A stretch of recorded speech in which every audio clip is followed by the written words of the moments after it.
ওই হাসপাতালে আমরা দেখতে পাই যেখানে বাচ্চাগুলো মারা গেছে সেখানে স্প্লিট এয়ার কন্ডিশনার বসানো আছে, যে রেফ্রিজারেন্ট গ্যাস জমেছে, কার্বন ডাইঅক্সাইড গ্যাস জমেছে, সেটা একটা বাচ্চার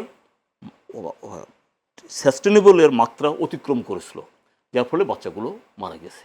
স্বাস্থ্যসেবা অবকাঠামো এবং আমাদের জাতীয় অগ্রাধিকার। আমরা সবাই জানি স্বাস্থ্য হচ্ছে মৌলিক অধিকার। যে কোনো নাগরিক মাত্রই তার মৌলিক অধিকারের মধ্যে স্বাস্থ্যটা অবশ্যম্ভাবী পেতে হবে। এই স্বাস্থ্যসেবার অনেকগুলো বিষয় আছে, তার মধ্যে আজকে শুধু অবকাঠামো নিয়ে আমরা কথা বলবো। আপনারা জানেন সম্প্রতি বেশ কয়েকটি ঘটনা ঘটে গেছে এই স্বাস্থ্যসেবা সম্পর্কিত বিষয়ে। তার মধ্যে এবং সম্প্রতি যেটা ঘটলো সেটা হচ্ছে যে একটি হাসপাতালে আপনার 6 জন শিশু মৃত্যুবরণ করেন নানা কারণে। তো আমাদের সৌভাগ্য আজকে আমাদের এই অনুষ্ঠানে এই যে হসপিটালে 6 জন শিশু মৃত্যুবরণ করেন সেখানে উনি গিয়েছেন, যেহেতু ওনার এখানে সংশ্লিষ্ট বিষয়ে উনি কাজ করার অভিজ্ঞতা আছে, অবকাঠামো নিয়ে, এয়ার কন্ডিশন নিয়ে এবং কোড নিয়ে। তো আজকে ওনার কাছ থেকে আমরা জানতে চাইবো আসলে ঘটনাটা কি ঘটেছিল, কেন ঘটেছিল, কি হতে পারে। আপনাদেরকে জানিয়ে রাখি ইতিমধ্যে কিন্তু সরকারি যে মন্ত্রণালয়ের যে তদন্ত কমিটি হয়েছে তাদের রিপোর্ট পেশ হয়েছে, সেখানে স্পষ্টত আজকের পত্রিকায় এসছে। ওনারা বলেছেন যে ওখানে কর্তৃপক্ষের অবহেলাজনিত কারণে এটা হয়েছে বলে ওনারা পত্রিকাতে আমরা জানতে পেরেছি।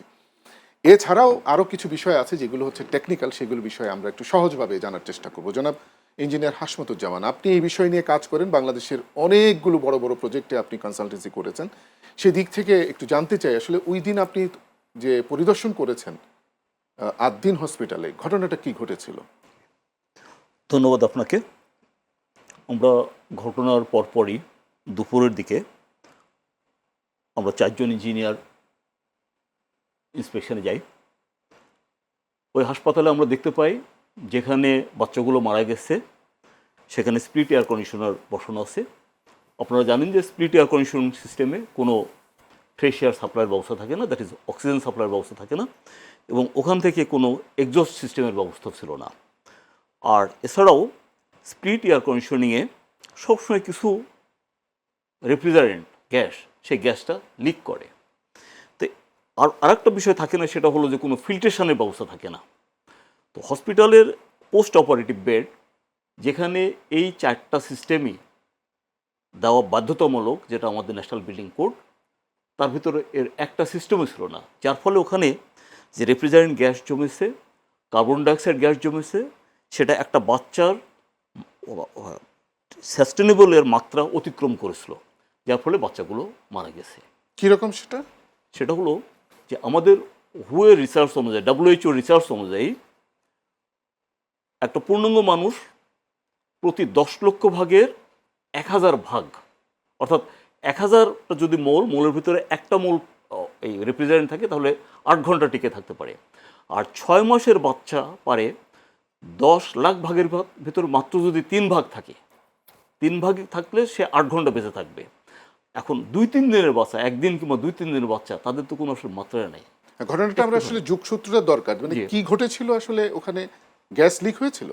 গ্যাস লিকেজ না, নর্মালি এয়ার কন্ডিশনিং সিস্টেম প্রতি বছরে অ্যারাউন্ড 5% গ্যাস নর্মাল অবস্থায় লিক হয় এয়ার কন্ডিশনিং সিস্টেম, এটা কিন্তু নর্মাল।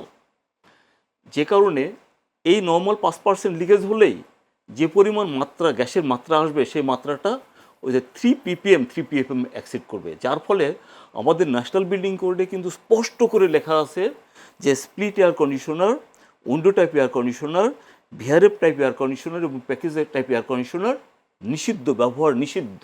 ওখানে হাসপাতালে কিন্তু ওখানে স্প্লিট এয়ার কন্ডিশনার ছিল। এটা কি তাহলে স্পষ্টত এটা ভায়োলেশন হলো? স্পষ্টত আমাদের ন্যাশনাল বিল্ডিং কোডের লঙ্ঘন।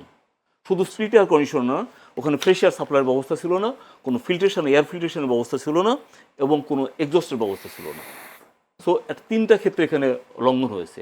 এর বাইরেও যে লঙ্ঘনটা বলি, আমাদের আইনে, ন্যাশনাল বিল্ডিং কোড ছাড়াও আইনে আছে যে যে কোনো ভবন নির্মাণ করার আগে ফায়ার সার্ভিস, সিভিল ডিফেন্সের একটা এনওসি নিতে হবে। এনওসি নেওয়ার পরে তবেই কিন্তু সংশ্লিষ্ট, সেই ক্ষেত্রে রাজুক, ওখানকার নকশাটা পাস করতে পারে। এই এনওসিটা না নেওয়ার ফলে ওখানে যেখানে বিল্ডিংটা তৈরি হয়েছে সেখানে কিন্তু কোনো উদ্ধার কর্মী গাড়ি সহ যেতে পারবে না। তার মানে ওনাদের কি এই এনওসিটা ছিল না? এনওসি ছিল না। অর্থাৎ এটার যদি বিধান মেনে চলতো রাজুক, তাহলে কিন্তু ওখানে হাসপাতাল করারই জন্য অনুমতি পেত না, এই একটা বিধানের জন্য। এতদিন তাহলে চললো কি করে? এটা তো বলা হয়ে থাকে এটা গরিবের হাসপাতাল, অনেকেই ভালো সুবিধা পায় বা ভালো চিকিৎসা পায়, কিন্তু এইরকম ঘটনা যদি উপর্যুপরি ঘটতে থাকে তাহলে কেউ না কেউ তো এটা ডিজাইন করেছে, কনসালটেন্সি করেছে। আমরা গত প্রায় 25 বছর ধরে আমরা হাসপাতালটাকে দেখছি। এটা কিন্তু একসময় একটা এনজিওর কার্যালয় ছিল, সেখান থেকে ধাপে ধাপে ধাপে ধাপে ধাপে এটাকে এক্সপানশন করা হয়েছে। আমি জানি না এই এক্সপানশনের জন্য রাজুকের কোনো অনুমতিপত্র ছিল কি না।